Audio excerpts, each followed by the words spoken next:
Bismillahirrahmanirrahim. Assalamualaikum warahmatullahi wabarakatuh. Anak-anakku semuanya, bagaimana kabarnya? Mudah-mudahan kalian dalam keadaan sehat walafiat ya. Oke, untuk pembelajaran hari ini kita masih di bab muamalah ya, karena bab muamalah itu termasuk bab yang cukup panjang. Jadi Ibu akan bagi beberapa sesi. Nah, ini sesi yang kedua ya. Lanjutan dari yang kemarin Ibu jelaskan tentang pengertian jual beli, kemudian syarat dan rukun jual beli dan sebagainya.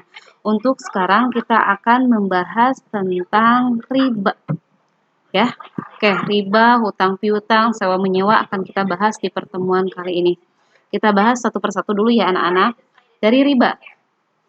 Riba adalah penetapan bunga atau melebihkan jumlah pinjaman saat pengembalian berdasarkan persentase tertentu dari jumlah pinjaman pokok yang dibebankan kepada si peminjam. Riba secara bahasa bermakna ziyadah atau tambahan. Nah, dalam pengertian lain, secara linguistik, riba juga berarti tumbuh dan membesar. Sedangkan menurut istilah teknis, riba berarti pengambilan tambahan dari harta pokok atau modal secara batil.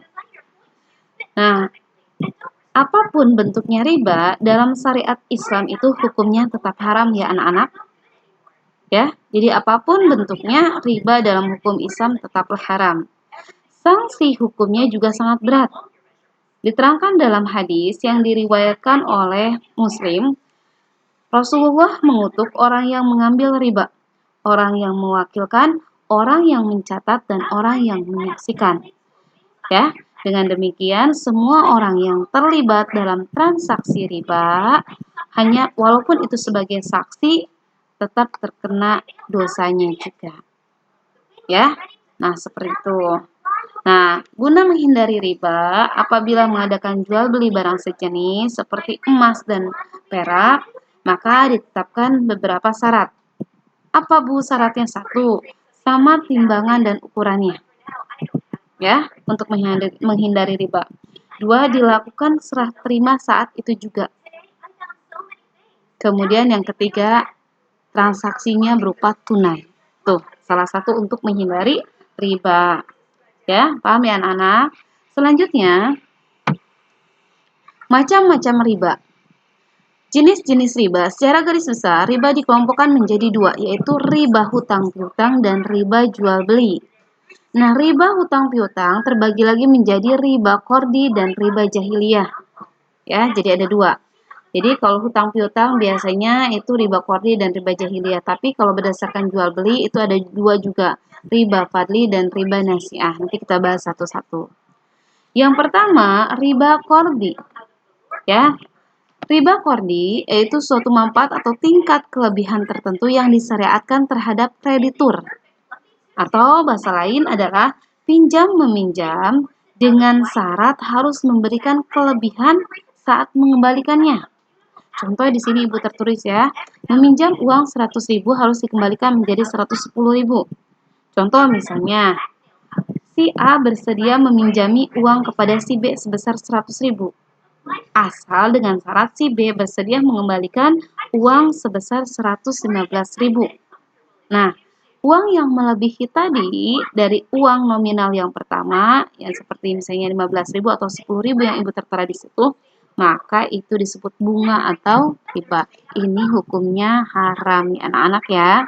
Paham? Yang kedua, riba jahiliyah, yaitu hutang dibayar lebih dari pokoknya karena kreditur tidak mampu membayar hutang pada waktu jatuh tempo. Misalnya, nih, si A meminjam kepada si B uang sebesar 10 juta dengan tempo 1 bulan. Nah, ketentuan ketika akad dari awal, misalnya si B menentukan atau dengan kesepakatan si A, kalau misalnya lewat dari tempo yang sudah dijatuhkan, ya, maka uang tersebut harus dikembalikan misalnya 10.500.000 rupiah. Nah, itu juga haram. Ya, paham ya? Nah, yang ketiga, riba fadli yaitu pertukaran barang sejenis yang tidak sama takarannya. Contoh ini biasanya pada emas atau perak. Misalnya Ibu di sini tertulis ya,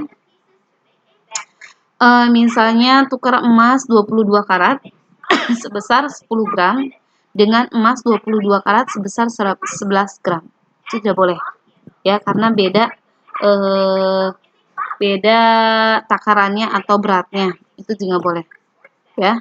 Nah, kemudian riba nasi'ah. Ya. Riba nasi'ah adalah jual beli atau penyerahan atau penerimaan jenis barang ribawi yang dipertukarkan dengan jenis barang ribawi lainnya. Contohnya misalnya gini. Atau jual beli dengan penyerahan barang beberapa waktu kemudian. Contohnya misalnya membeli buah-buahan yang masih kecil-kecil di pohonnya. Kemudian diserahkan kepada si pembeli itu atau si pembeli itu ketika pada musimnya misalnya. Oh, sudah musimnya, sudah besar, maka buah itu diambil, dipanen gitu. Itu tidak boleh. Karena tidak jelas ketika transaksi jual belinya. Jadi dia akadnya itu ketika buah-buah tersebut masih kecil atau belum terlihat lebat atau tidaknya, maka diberikan kepada si penjual itu kepada si pembeli itu buahnya itu ketika musim panen dan sebagainya. Itu nggak boleh. Ya, jadi dalam jual beli dalam Islam itu dijelaskan bagaimana transaksinya, bagaimana takarannya, bagaimana bentuk fisik yang dijual belikan, yang dipinjamkan itu jelas. Itu ya, dalam Islam itu kenapa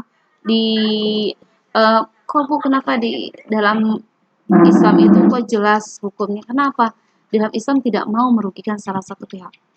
Ya, jelas bagaimana diatur transaksi manusia, ya, supaya apa? Tidak terjadi kemudorotan, tidak merugikan salah satu pihak, ya. Kemudian kita kan transaksi itu memberikan manfaat dan mengambil manfaat gitu ya, supaya jelas dan tidak ada pertikaian setelah transaksi tersebut.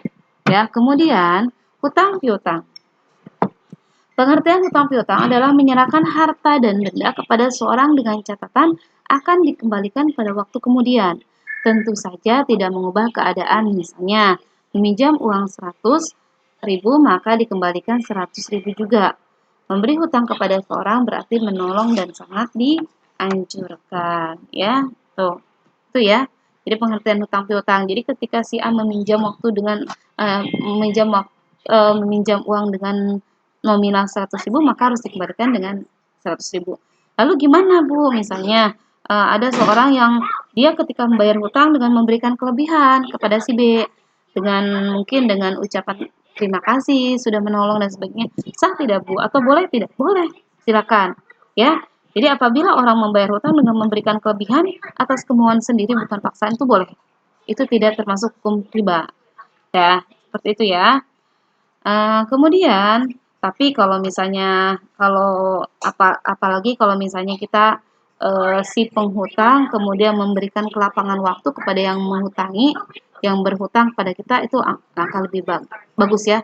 Jadi ataupun kalau misalnya kita tahu keadaan ekonomi si yang meminjam kemudian dia tidak bisa bayar, kemudian kita lunasi dengan dianggap lunas, itu alangkah lebih baiknya. Itu besar pahalanya gitu ya. Nah, kemudian rukun hutang piutang. Apa saja? Satu, yang berpiutang dan orang yang berhutang. Jadi orang ada yang meminjamkan hutang, ada yang berhutang. Kedua, ada harta dan barang. Jelas terlihat ada harta dan barang yang dihutangkan. Kemudian ketiga, ada lafaz kesepakatan. Misalnya, saya hutangkan ini kepadamu. Yang berhutang menjawab, ya, saya hutang dulu ya beberapa hari lagi. Kemudian atau misalnya saya hutang seminggu ya, atau misalnya saya akan bayar jika saya sudah bisa melunasi, itu bisa. Itu lafaz kesepakatan ya.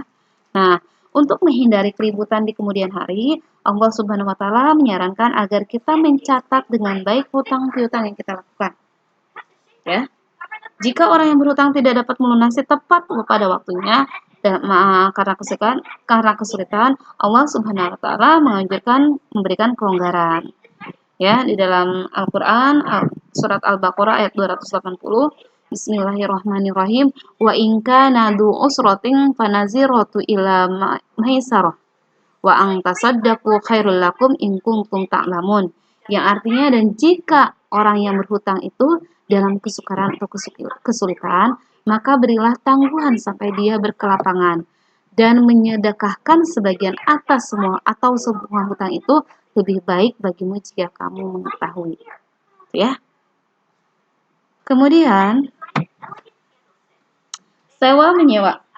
Sewa menyewa dalam fikih Islam itu disebut ijarah. Al-ijarah menurut bahasa berarti al-ajru, yang berarti al-iwadu atau ganti. Oleh sebab itu, as-sawabu pahala yang dinamai ajru itu upah. Menurut istilah, al-ijarah yaitu menyerahkan atau memberikan manfaat benda kepada orang lain, ya, dengan diganti upah atau bayaran. Sehingga sewa menyewa atau ijarah bermakna akad pemindahan hak guna atau manfaat suatu barang. Paham nggak? Jadi sewa menyewa itu adalah perpindahan hak guna dari si yang menyewa kepada si penyewa. Entah itu berupa barang ataupun jasa dalam waktu tertentu dengan pembayaran upah sewa tanpa diikuti pemindahan kepemilikan atas barang pribadi. Itu sewa. Ya. Jadi pemindahan hak guna ya, atau pemindahan manfaat dari si yang menyewakan kepada si penyewa dalam waktu kurun tertentu, kemudian dibayarkan dengan bentuk upah ya tanpa diikuti pemindahan kepemilikan atas barang itu sendiri, itu sewa. Paham ya? Nah, kemudian syarat dan rukun sewa menyewa. Pelaku sewa menyewa yang meliputi muzir atau mustajir. Dalam hal sewa menyewa, muzir yaitu adalah orang yang menyewakan suatu, sedangkan mustajir adalah orang yang menyewa suatu. Nah, kemudian apa aja rukunnya? Balik, berakal, cakap atau bisa mengendalikan harta, dan saling meridoi. Artinya apa? Atas kemauan sendiri, bukan paksaan. Kemudian syaratnya apa saja? Barang tersebut menjadi hak sepenuhnya orang yang menyewa pada waktu dalam masa kontrak sewa tersebut ya. Jadi ketika seorang sudah menyewa, berarti barang tersebut, manfaat barang tersebut, maka sepenuhnya kepada orang si penyewa. Kedua, ditentukan barangnya serta keadaan dan sifatnya. Dijelaskan nih, barangnya dalam keadaan baik atau tidak. Ya, keadaannya seperti apa, sifatnya seperti apa. Misalnya kita mau mengontrak rumah. Nih, ibu yang punya rumah, kamu yang menyewa nih. Ibu jelaskan, ini rumahnya seperti ini keadaannya, kamarnya ada 2, kamar mandinya ada 1, jelas barang dan sifatnya. Ya. Ketiga, manfaat yang akan diambil dari barang tersebut harus diketahui secara jelas oleh kedua pihak. Contohnya, ketika kamu akan mengontrak rumah ke ibu, jelas. Ibu tanya sebagai si penyewa, ini rumah ini mau diapakan? Apakah mau ditempati? Apakah mau dijadikan gudang? Ataukah, maaf ya, takutnya kan anak-anak muda sekarang, ataukah hanya untuk kumpul-kumpul dan sebagainya, itu harus jelas. Dan si penyewa, si yang menyewa pun harus tahu, ya, jelas. Kemudian berikutnya, jangka waktu penggunaan manfaatnya itu harus ditentukan dengan jelas. Ya, misalnya kamu menyewa mobil ibu itu, misalnya ya, rentah mobil. Ya, si A minjam mobil ke si B. Itu jelas ya. Mobil itu akan dipakai kemana, dipakai untuk kegiatan apa, kemudian jangka waktunya misalnya mobil ini kalau 1 hari disewa di rental sekian besar nominalnya, kemudian kalau 2 hari sekian besar nominalnya itu. Ya. Kemudian yang terakhir, harga sewa dan cara pembayarannya harus ditentukan dengan jelas dan disepakati bersama. Jadi jangan kamu menentukan harga itu setelah selesai menyewa. Jadi sebelum pas transaksi kemudian kamu sebutkan si yang menyewakan mobil tersebut, oke, harga mobil 1 hari rentalan itu sekitar 500.000 misalnya. Untuk 2 hari dapat diskon 800.000, 3 hari dan sekian, itu jelas dan disepakati bersama. Paham ya? Dan kemudian berakhirnya akad ijarah atau sewa menyewa apabila 1, periode akad sudah selesai sesuai perjanjian. Ya. Kemudian yang kedua, periode akad belum selesai tapi pemberi sewa atau penyewa sepakat menghentikan ijarah. Misalnya belum waktunya selesai tapi dua-duanya menghentikan, mungkin karena si yang nyewa tidak mampu untuk membayarnya, kemudian atau misalnya barang tersebut mau digunakan hal yang lain oleh si yang menyewakan dan sebagainya, tapi atas kesepakatan bersama ya, itu boleh. Kemudian yang ketiga, terjadi kerusakan aset, misalnya tiba-tiba mobilnya atau rumahnya rusak, kemudian tidak disewakan lagi, boleh. Kemudian tapi tetap atas kesepakatan bersama. Kemudian penyewa tidak membayar sewaan, ya misalnya seorang itu menyewa rumah selama setahun, dia cicil dulu di awal bayaran itu misalnya 50% dulu. Ketika sudah masuki mau ke 1 tahun, kemudian dia tidak bisa bayar, silakan. Itu kita dia maksudnya tidak menempati rumah tersebut, ya berarti berakhir akad sewa menyewanya. Kemudian yang kelima, salah satu pihak meninggal atau ahli waris tidak meneruskan akad. Itu ya, berakhirnya akad sewa menyewa. Untuk selanjutnya nanti kita bahas lagi di bab tentang sirkah, kemudian asuransi dan sebagainya, banyak ya. Kita ketemu lagi di sesi yang ketiga. Untuk materi hari ini, Ibu minta silakan kalian seperti biasa kalian rangkum di buku, kemudian difotokan dan tolong di-share di kolom komentar. Jangan lupa sertakan nama dan kelasnya. Ya, paham ya anak-anak? Cukup sekian dari Ibu. Billahi taufiq wal hidayah. Assalamualaikum warahmatullahi wabarakatuh.